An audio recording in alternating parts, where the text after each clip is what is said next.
ಎಲ್ರಿಗೂ ನಮಸ್ಕಾರ. ರತನ್ ರಮೇಶ್ ಪೂಜಾರಿ ನಾನು ನಿಮ್ಮ ಜೊತೆ. Modiji transforms, RRP informs. ಇದರಲ್ಲಿ ಇವತ್ತು ನಾನು ಈ ವರ್ಷದ ಬಜೆಟ್ ಬಗ್ಗೆ ಒಂದಿಷ್ಟು ಮಾತಾಡಲಿಕ್ಕಿದ್ದೇನೆ. ಫೆಬ್ರವರಿ 1, 2022ರಂದು ನರೇಂದ್ರ ಮೋದಿ ನೇತೃತ್ವದ ಕೇಂದ್ರ ಸರ್ಕಾರದ ಈ ವರ್ಷದ ಮುಂಗಡ ಪತ್ರ ಬಜೆಟ್ ಅನ್ನು FM ಫೈನಾನ್ಸ್ ಮಿನಿಸ್ಟರ್ ಆದ ನಿರ್ಮಲಾ ಸೀತಾರಾಮನ್ ಅವರು ಮಂಡಿಸಿದರು. ಈ ಒಂದು ಬಜೆಟ್ ಅನ್ನುವ ಹಿಂದಿನ ಎಲ್ಲ ಒಂದು ಕಟ್ಟುಪಾಡೇನಿತ್ತು ಅದಕ್ಕೆ ಮೀರಿದ ಅಥವಾ ಸ್ವಲ್ಪ ಡಿಫರೆಂಟ್ ಆಗಿದ್ದ ಒಂದು ಬಜೆಟ್ ಆಗಿತ್ತು. ಹಾಗೂ ಭಾರತದ ಮುಂದಿನ ಕೆಲವು ವರ್ಷಗಳಿಗೆ ಆರ್ಥಿಕ ಸುಭದ್ರತೆಯನ್ನ ಹಾಕುವಂತ ಒಂದು ಭದ್ರ ಬುನಾದಿಯನ್ನ ತಯಾರು ಮಾಡುವಂತ ಒಂದು ಬಜೆಟ್ ಆಗಿದೆ ಅನ್ನೋದು ನನ್ನ ಅಭಿಪ್ರಾಯ. ಹಾಗೂ ಇದು ಒಂದು ಫ್ಯೂಚರಿಸ್ಟಿಕ್ ಬಜೆಟ್ ಅಂತ ನಾವು ಹೇಳ್ಬೋದು. ಯಾಕಂದ್ರೆ ಇದರಲ್ಲಿ ಯಾವುದೇ ಒಂದು ಜನಪ್ರಿಯ ಘೋಷಣೆಗಳು ಯಾವುದೂ ಇರಲಿಲ್ಲ. ಲೈಕ್ ಡೋಲ್ ಔಟ್ಸ್ ಏನು ಹೇಳ್ತೀವಲ್ಲ ನಾವು, ಆ ಥರದ್ದು ಏನಿರಲಿಲ್ಲ. ಹಾಗೂ ನಿಮ್ಗೆಲ್ರಿಗೂ ಗೊತ್ತಿರೋ ಹಾಗೆ ಒಂದು 5 ರಾಜ್ಯಗಳಲ್ಲಿ ಚುನಾವಣೆಗಳು ನಡೀತಾ ಇದೆ. ಆದರೆ ಹಿಂದೆಲ್ಲ ಏನಾಗ್ತಿತ್ತು, ಯಾವ ರಾಜ್ಯದಲ್ಲಿ ಚುನಾವಣೆ ನಡೀತಾ ಇರುತ್ತೆ ಆ ರಾಜ್ಯಗಳಿಗೆ ಬಂಪರ್ ಘೋಷಣೆಗಳನ್ನ ಮಾಡುವಂತ ಒಂದು ಸಂಪ್ರದಾಯ ಇತ್ತು. ಆದರೆ ಈ ಬಾರಿ ಅದನ್ನು ಕೂಡ ಮಾಡಿಲ್ಲ. ಆದರೆ ಈ ಒಂದು ಬಜೆಟ್ನಲ್ಲಿ ಮುಂದಿನ 10 ವರ್ಷಗಳಿಗೆ ಒಂದು ವಿಷನ್, ಒಂದು ದೂರದೃಷ್ಟಿಯನ್ನ ಹೊಂದಿರುವಂತ ಕೆಲಸವನ್ನ ಮಾಡಲಾಗಿದೆ ಅನ್ನೋದು ನನ್ನ ಒಂದು ಅಭಿಪ್ರಾಯ. ನಮ್ಮ ಹೆಮ್ಮೆಯ ಪ್ರಧಾನಮಂತ್ರಿಗಳಾದ ಶ್ರೀ ನರೇಂದ್ರ ಮೋದಿ ಅವರು ಒಂದು ಮಾತನ್ನ ಆರ್ಥಿಕತೆಗೆ ಸಂಬಂಧಪಟ್ಟಂತೆ ಯಾವತ್ತೂ ಹೇಳ್ತಾ ಇರ್ತಾರೆ. ಅದು 5 ಟ್ರಿಲಿಯನ್ ಇಕಾನಮಿ ಹಾಗೂ 10 ಟ್ರಿಲಿಯನ್ ಇಕಾನಮಿ ಅಂತ. 2025ರ ಹೊತ್ತಿಗೆ ಭಾರತ 5 ಟ್ರಿಲಿಯನ್ ಇಕಾನಮಿ ಆಗಬೇಕು. ಹಾಗೂ 2030 ಅಥವಾ 2032 ಅಂದ್ರೆ ಮುಂದಿನ 10 ವರ್ಷದ ಒಂದು ಸಮಯದಲ್ಲಿ 10 ಟ್ರಿಲಿಯನ್ ಇಕಾನಮಿ ಭಾರತ ಆಗಬೇಕು ಅನ್ನೋದು ಅವರ ಒಂದು ಕನಸು. ಹಾಗೂ ಇದನ್ನ ಯಾವತ್ತೂ ಅವರು ಸ್ಟ್ರೆಸ್ ಮಾಡ್ತಾ ಇರ್ತಾರೆ. ಹಾಗಾದ್ರೆ ಇದೇನಿದು 10 ಟ್ರಿಲಿಯನ್ 5 ಟ್ರಿಲಿಯನ್ ಹಾಗೂ ಅದರ ಬಗ್ಗೆ ಯಾಕೆ ಅವರು ಸ್ಟ್ರೆಸ್ ಮಾಡ್ತಾರೆ, ಯಾಕೆ ಹೇಳ್ತಾರೆ ಅನ್ನೋದ್ರ ಬಗ್ಗೆ ಒಂದ್ ಸ್ವಲ್ಪ ನೋಡ್ಕೊಂಡು ಬರೋಣ. 1 ಮಿಲಿಯನ್ ಅಂತ ಹೇಳಿದ್ರೆ 10 ಲಕ್ಷ, 1 ಬಿಲಿಯನ್ ಅಂದ್ರೆ 100 ಕೋಟಿ, 1 ಟ್ರಿಲಿಯನ್ ಅಂತ ಹೇಳಿದ್ರೆ 1 ಲಕ್ಷ ಕೋಟಿ. 1 ಟ್ರಿಲಿಯನ್ ಅಂದ್ರೆ 1 ಲಕ್ಷ ಕೋಟಿ. ಸೊ ಹಾಗೂ $1 ಅಂದ್ರೆ ನಿಮ್ಗೆಲ್ರಿಗೂ ಗೊತ್ತಿರೋ ಹಾಗೆ ಅಪ್ರಾಕ್ಸಿಮೇಟ್ಲಿ 75 ರೂಪಾಯಿ ಅಂತ ತೆಗೆದುಕೊಳ್ಳೋಣ. ಸೊ 5 ಟ್ರಿಲಿಯನ್ ಇಕಾನಮಿ ಆಗಬೇಕಲ್ವಾ. ಸೊ $5 ಟ್ರಿಲಿಯನ್ ಅಂದ್ರೆ 5 ಇಂಟು 1 ಲಕ್ಷ ಕೋಟಿ ಇಂಟು 75, ಅದು ಹೆಚ್ಚು ಕಮ್ಮಿ ಸುಮಾರು 375 ಲಕ್ಷ ಕೋಟಿ ಆಗುತ್ತೆ. 375 ಲಕ್ಷ ಕೋಟಿ. ಹಾಗೂ 10 ಟ್ರಿಲಿಯನ್ ಅಂತ ಹೇಳಿದ್ರೆ 10 ಗುಣಿಸು 1 ಲಕ್ಷ ಕೋಟಿ ಗುಣಿಸು 75 ಅಂದರೆ ಸುಮಾರು 750 ಲಕ್ಷ ಕೋಟಿ ರೂಪಾಯಿಗಳು. 750 ಲಕ್ಷ ಕೋಟಿ ರೂಪಾಯಿಗಳು. ಈಗ ಪ್ರಪಂಚದ ಏನು ರಿಚ್ ಕಂಟ್ರಿ ಅಂತ ನಾವು ಹೇಳ್ತೀವಿ, ಪ್ರಪಂಚದ ಇಕಾನಮಿ ಅನ್ನ ಒಂದ್ಸಲ ನೋಡ್ಕೊಂಡು ಬರೋಣ.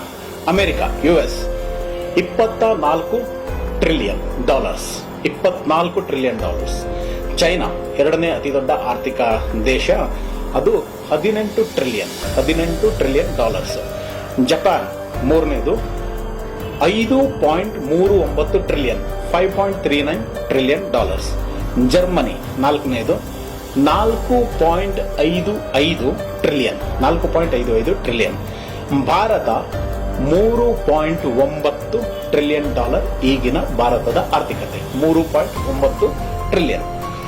ಸೊ ಭಾರತ ವಿಶ್ವದ 5ನೇ ಅತಿ ದೊಡ್ಡ ಆರ್ಥಿಕ ವ್ಯವಸ್ಥೆ ಆಗಿದೆ.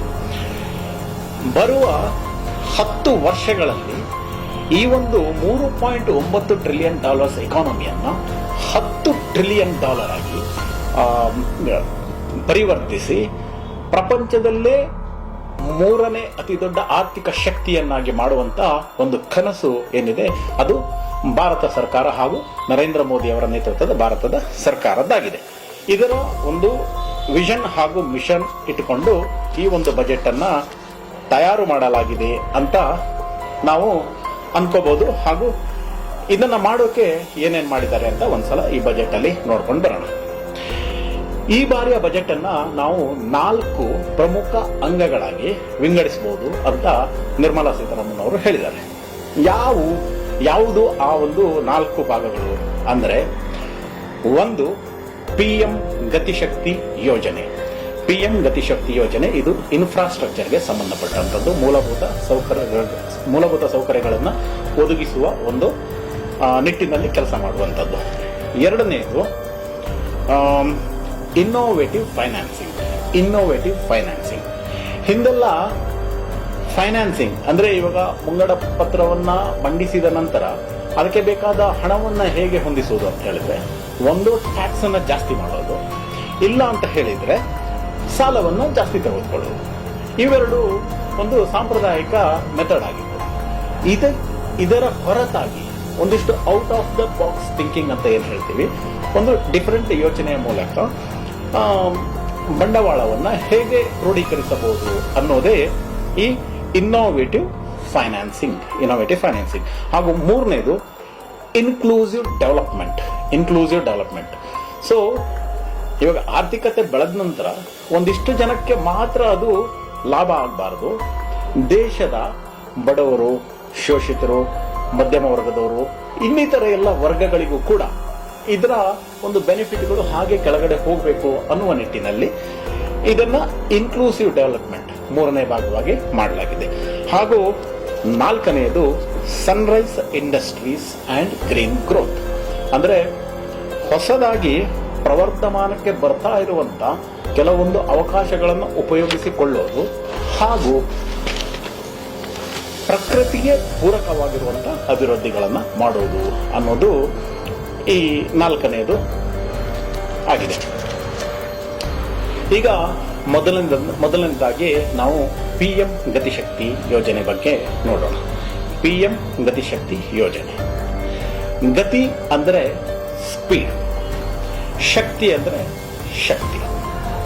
ಸೊ ದೇಶದ ಆರ್ಥಿಕತೆಗೆ ವೇಗ ಹಾಗೂ ಶಕ್ತಿಯನ್ನ ಇನ್ಫ್ರಾಸ್ಟ್ರಕ್ಚರ್ ಅಥವಾ ಮೂಲಭೂತ ಸೌಕರ್ಯಗಳ ಮೂಲಕ ನೀಡುವುದೇ ಈ PM ಗತಿಶಕ್ತಿ ಯೋಜನೆ.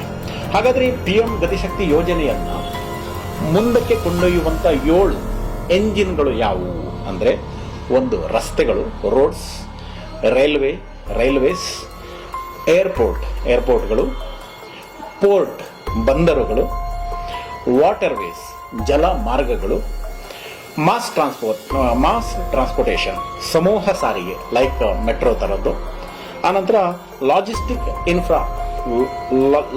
ಇನ್ಫ್ರಾಸ್ಟ್ರಕ್ಚರ್ ಅಥವಾ ಸರಕು ಸಾಗಾಣಿಕೆ, ವಸ್ತುಗಳ ಸಾಗಾಣಿಕೆ ಮಾಡುವುದು. PM ಗತಿಶಕ್ತಿ ಯೋಜನೆಯಲ್ಲಿ 16 ಸಚಿವಾಲಯಗಳನ್ನ, 16 ಮಿನಿಸ್ಟ್ರೀಸ್ಗಳನ್ನ ಡಿಜಿಟಲ್ ಪ್ಲಾಟ್ಫಾರ್ಮ್ ಮೂಲಕ ಒಂದು ಅಂಬ್ರೆಲ್ಲಾ ಕೆಳಗೆ ತಂದು ಕೋಆರ್ಡಿನೇಷನ್ಗೆ ಅನುಕೂಲವಾಗಿರುವಂತೆ ಹಾಗೂ ಪ್ಲಾನಿಂಗ್ ಹಾಗೂ ಇಂಪ್ಲಿಮೆಂಟೇಷನ್ ಇದಕ್ಕೆ ಅನುಕೂಲವಾಗುವಂತೆ ಇದನ್ನ ಒಂದು ಸಿಂಗಲ್ ಅಂಬ್ರೆಲ್ಲಾ ಕೆಳಗಡೆ ತರಲಾಗಿದೆ. ಸೊ ಯಾಕೆ ಹೀಗೆ ಮಾಡಲಾಗಿದೆ ಅಂತ ಹೇಳಿದ್ರೆ, ಮೊದಲೆಲ್ಲ ಏನಾಗ್ತಿತ್ತು ಅಂತ ಹೇಳಿದ್ರೆ, ಒಂದು ಡಿಪಾರ್ಟ್ಮೆಂಟ್ ಒಂದು ಕೆಲಸವನ್ನು ಮಾಡ್ತಾ ಇತ್ತು, ಅವರು ಫಿನಿಶ್ ಮಾಡಿ ಹೋದ ತಕ್ಷಣನೇ ಇನ್ನೊಂದು ಡಿಪಾರ್ಟ್ಮೆಂಟ್ ಬಂದು ಅದೇ ಜಾಗದಲ್ಲಿ ಬೇರೆ ಕೆಲಸ ಶುರು ಮಾಡ್ತಾ ಇದ್ರು. ಫಾರ್ ಎಕ್ಸಾಂಪಲ್, ಇವಾಗ ರಸ್ತೆಯ ಒಂದು ಡಿಪಾರ್ಟ್ಮೆಂಟ್ ಅವರು ಬಂದು ಒಂದು ರಸ್ತೆ ಮಾಡಿ ಹೋದ್ರೆ, ಅವ್ರೇನು ಆ ಕಡೆ ಹೋಗಿದ ತಕ್ಷಣನೇ ಇನ್ನೊಂದು ಡಿಪಾರ್ಟ್ಮೆಂಟ್ ಅವರು, ಗ್ಯಾಸ್ ಅವರು ಬಂದು ಅದನ್ನ ಅಗ್ದಾಕ್ತಾ ಇದ್ರು. ಇನ್ನೊಂದ್ ಕಡೆ ವಾಟರ್ ಅವರು, ಇನ್ನೊಂದ್ ಕಡೆ ಕೇಬಲ್ ಅವರು, ಇವರೆಲ್ಲ ಅಗ್ದಾಕ್ತಾ ಇದ್ರು. ಸೊ ಇದು ಯಾಕೆ ಕಾರಣ ಆಗ್ತಿತ್ತು ಅಂತ ಹೇಳಿದ್ರೆ, ಈ ಎಲ್ಲ ಒಂದು ಡಿಪಾರ್ಟ್ಮೆಂಟ್ಗಳ ನಡುವೆ ಇರುವಂತಹ ಹೊಂದಾಣಿಕೆ ಅಥವಾ ಕೋಆರ್ಡಿನೇಷನ್ಗಳಿಂದಾಗಿ. ಆದ್ರಿಂದಾಗಿ ಇವುಗಳನ್ನೆಲ್ಲ ಒಂದು ಪ್ಲಾಟ್ಫಾರ್ಮ್ ಕೆಳಗಡೆ ತಂದು ಯಾರ್ಯಾರು ಯಾವ ಕೆಲಸಗಳನ್ನ ಮಾಡಲಾಗುತ್ತೆ ಹಾಗೂ ಯಾವುದನ್ನ ಫಸ್ಟ್ ಮಾಡಬೇಕು, ಆನಂತರ ಯಾವ್ದು ನೆಕ್ಸ್ಟ್ ಮಾಡಬೇಕು ಅಂತ ಕೋಆರ್ಡಿನೇಷನ್ ಅಲ್ಲಿ ಮಾಡುವಂತ ಒಂದು ನಿಟ್ಟಿನಲ್ಲಿ ಕೆಲಸ ಮಾಡಲಾಗುತ್ತೆ.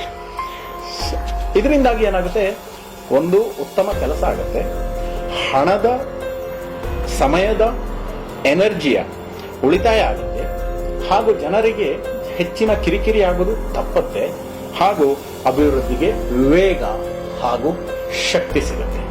ಇದೇ PM ಗತಿಶಕ್ತಿ ಯೋಜನೆ.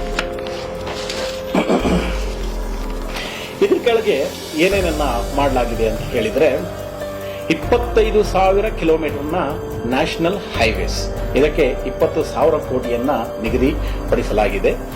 400 ವಂದೇ ಭಾರತ್ ಟ್ರೈನ್ಗಳು, 100 PM ಗತಿಶಕ್ತಿ ಕಾರ್ಗೋ ಟರ್ಮಿನಲ್ಸ್ಗಳು, ಪರ್ವತಮಾಲಾ ಯೋಜನೆಯಲ್ಲಿ 8 ರೋಪ್ ವೇ ಪ್ರಾಜೆಕ್ಟ್ಗಳು 60 ಕಿಲೋಮೀಟರ್ ಉದ್ದದ್ದು. ಆನಂತರ 2,000 ಕಿಲೋಮೀಟರ್ನ railway network under Kavach. Kavach ಅಂತ ಹೇಳಿದ್ರೆ ಅದು ಒಂದು ಕವಚದ ತರ ಕಾರ್ಯನಿರ್ವಹಿಸುತ್ತೆ. ಅದರಲ್ಲಿ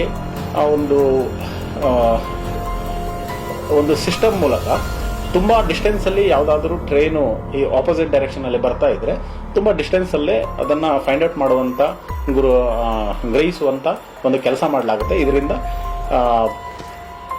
ಆಕ್ಸಿಡೆಂಟ್ಗಳನ್ನ ಆಗೋದನ್ನ ತಪ್ಪಿಸಲಾಗುತ್ತೆ. ಆದ್ರಿಂದಲೇ ಇದನ್ನ ಕವಚ್ ಅಂತ ಒಂದು ಹೆಸರು ನೀಡಲಾಗಿದೆ.